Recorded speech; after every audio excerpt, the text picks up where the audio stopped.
Okay, so over the past couple months, I've really been revamping my guitar rig quite a bit. Really around the fact that I wanted to upgrade my core amplifier. So if you've seen in my older videos, for a long time I was running a Revv D20, which is a great amp. It sounds good. It's a great pedal platform. It's got the built-in two-note software, but I felt it was missing a little bit of character and fullness, especially on some of the clean and lower gain sounds. So what I've landed on now is I have, as you can see here, I have a V40 Duchess. And of course I had to replace the two notes capability that was built into the Revv. So there's also a Notes Captor X that you can see here. And I am still using the jack preamp that allows me to kind of get more of a crunch tone into the Duchess. If you're interested in understanding more about the jack or the V40 preamps, I did do a video a while back comparing the jack to the Sheriff preamp, and I walked through kind of the wiring setup and whatnot. I won't repeat that here. So what I want to do today, I'm not doing a full demo of any of the equipment I'm going to show. Really, I just want to kind of walk through kind of what I'm using, how I'm using it, how everything's connected together. Just kind of think of it as a data point if you're thinking about this equipment. Just get a sense of how someone else might be using it. So let's start with kind of the two notes and let's start from kind of the back of the signal chain, and then we'll go forward and we'll talk about pedals and whatnot. So the V40 is running into the two notes, and I'm using the two notes in two ways. So first, I am running the speaker emulation, and I actually have a V40.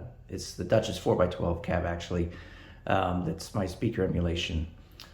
But I'm also using it as an attenuation, and I'm running it into a small 1x12. So here, if I shift the view a little bit, I'm actually running the speaker emulation out into this Keeley Caverns here. So the reason I'm doing that is I just found when I played around where to put the reverb and delay, I like it after the speaker emulation. So I'm using the effect almost more like a studio effect, in that it's coming after, it's after the power amp, it's after the speaker simulation, it's like you're routing a mic line through it. And so from the Caverns, then I go into my UA Volt, which is my small audio interface. And from there, I'm going into the studio monitors that are sitting next to the amp. So think of it as that's kind of my wet signal, and it's got speaker emulation, and it's running through the studio monitors. I am also sending a signal to this orange 1x12 here, and in that way the Captor X is doing some attenuation. Now, one thing I will say about the Captor X, the attenuation is a 3-stage. It's either full on, halfway, or pretty much, as low as it'll go. One thing I found is it took a little while to figure out how to exactly get the right level in the room with the right amount of gain on the amp. So I really wish the Captor X had more of a kind of a dial attenuation, so you could get more than just a couple levels. You could set the volume right where you wanted it, but it doesn't have that. So right now I am kind of in the room. I've got it attenuating pretty on full, because you can see I'm running. If you look, I'm running the V40 over here at about 5.5. So this is a 40 watt amp. That would be pretty loud. So I've got it attenuated pretty much all the way. In addition, I've got the the tones coming through the monitors as kind of more of a wet tone. I am using a little bit of the reverb on the Duchess, not very much, just so that what's coming through the speaker cab isn't super dry. But I do much prefer the Keeley Caverns delay and reverb over the reverb that's in the V40 itself. So for whatever that's worth. So that's kind of how I'm kind of running the back end of the rig. So let's take a quick look at what the front looks like. So the guitar is running through my Boss ES5 switcher, and this does a few things. So obviously the different pedals are in independent loops, and what the ES5 allows you to do is determine which pedals are in what loop and what order they go in. The other thing that the ES5 does for me is it can be a remote foot switch into the jack preamp, and so as I'm switching sounds, it'll flip the switches on the preamp, so I can control whether I'm using the jack preamp or the Duchess preamp, and control things that way. So what I tend to do is, I tend to have 5 kind of core sounds.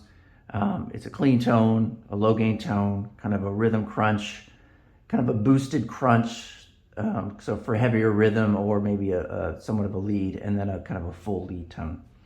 So I thought maybe I'd just go through those 5 tones and talk about the pedals I'm using and how I'm using them and why, and then we'll just go from there. So the clean tone is really just the Duchess direct.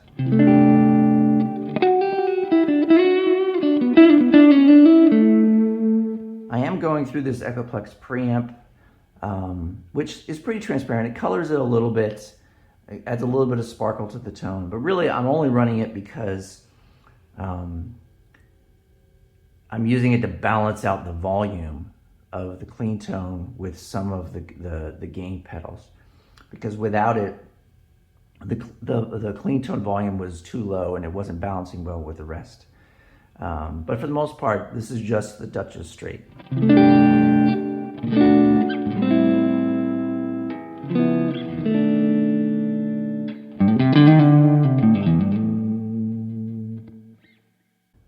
For the low gain, for a while I had been using the Mjolnir, but just recently I got this Revv Tilt, which I like quite a bit, and it may be replacing the Mjolnir in the long run.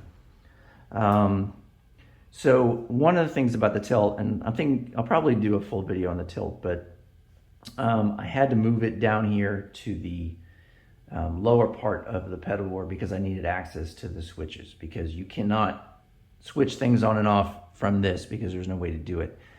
Unlike something like a D&M drive that allows you more fine-grained control of within a looper like this, the Tilt doesn't do that. I wish it did, and if anybody from Revv happens to see this, that would be great to be able to switch those remotely. But so that meant I had to put it on the pedal board, an easy place to get to.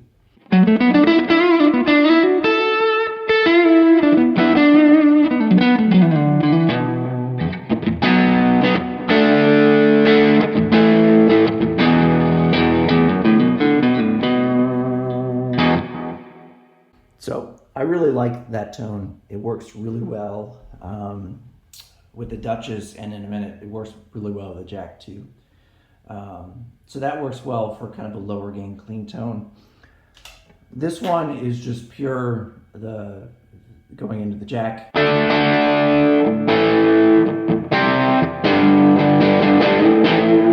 Just a really kind of not real heavy, but a nice light crunch for kind of good rhythms.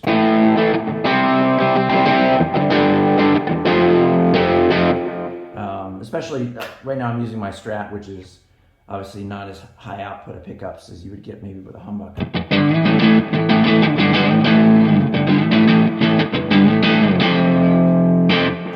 So that works really well as kind of a crunch basic sound to add pedals on top of. So then I might put the Tilt on top of that.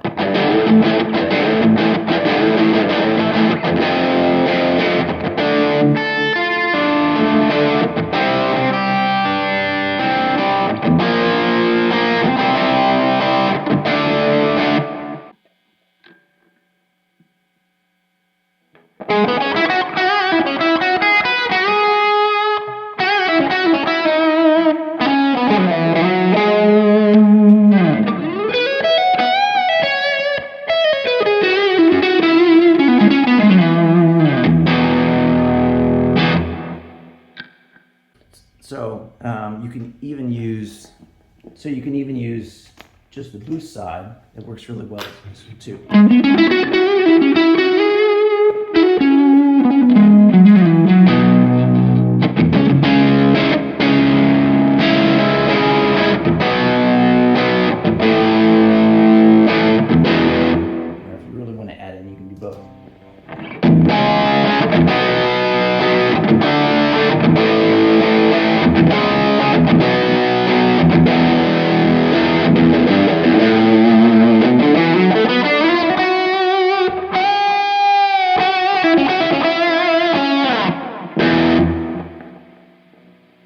I find it's a really versatile pedal, and I like it a lot. And then for the kind of my lead tone, what I do here is I actually run the compressor on this the right side of the Aria into the Archer Ikon over here, and you can see I've got the tone dialed back quite a bit. And then this goes into the jack.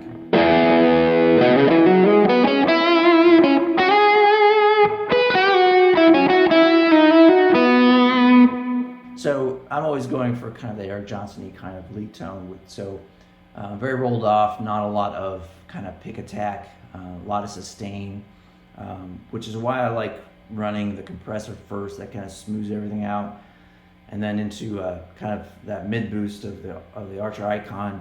Again, with the tone control rolled back, it gives you a nice kind of smooth tone.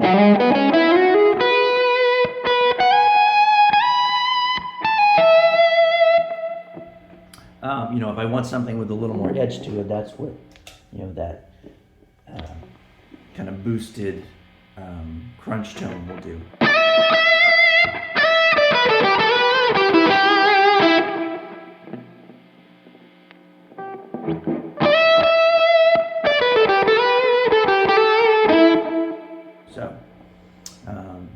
So anyway, that's kind of the main tones that I run and kind of how I string everything together. Again, I just did this in case anyone was interested in some of these pedals or some of this equipment and was interested to understand how someone might be using them, just ideas and thoughts. So I hope you found this useful, and thanks for watching.